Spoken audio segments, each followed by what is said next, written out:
ഏതായാലും കടയുടെ ബാധ്യത വിമലേച്ചിയും ഹരിയേട്ടനും ഏറ്റെടുത്തത് എനിക്ക് വലിയ ആശ്വാസമായി. ഇല്ലെങ്കിൽ ഇവിടുന്ന് പോയാലും എന്റെ ആദി അക്കാര്യത്തിലായിരുന്നേനെ. അപ്പോ അതെന്താ വേണ്ടെന്ന് വെച്ചാൽ ചെയ്താൽ മതി. ഞാൻ ഇറങ്ങാം.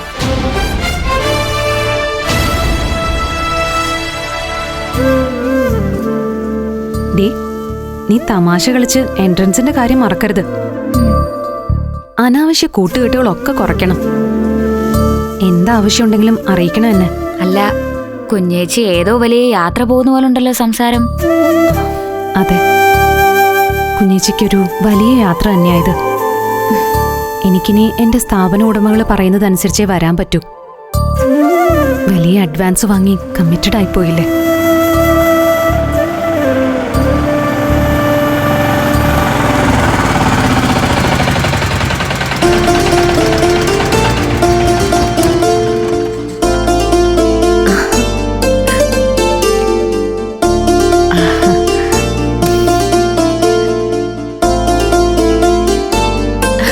നന്നായി.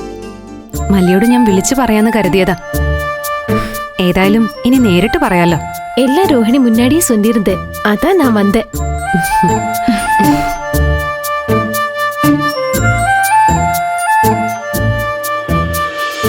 ടെക്സ്റ്റൈൽസിലെ കാര്യമൊക്കെ ഏട്ടത്തി നോക്കണം.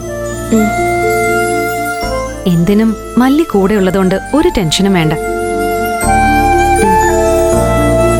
പിന്നെ എന്താവശ്യത്തിനും ചന്തു ഉണ്ടല്ലോ.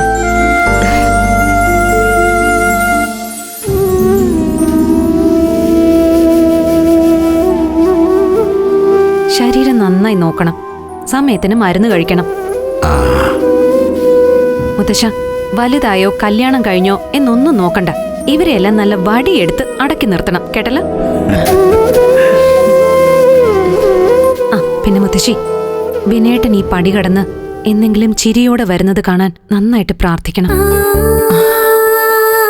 ഞാനും പ്രാർത്ഥിച്ചോളാം എല്ലാം നന്നായി വരാൻ.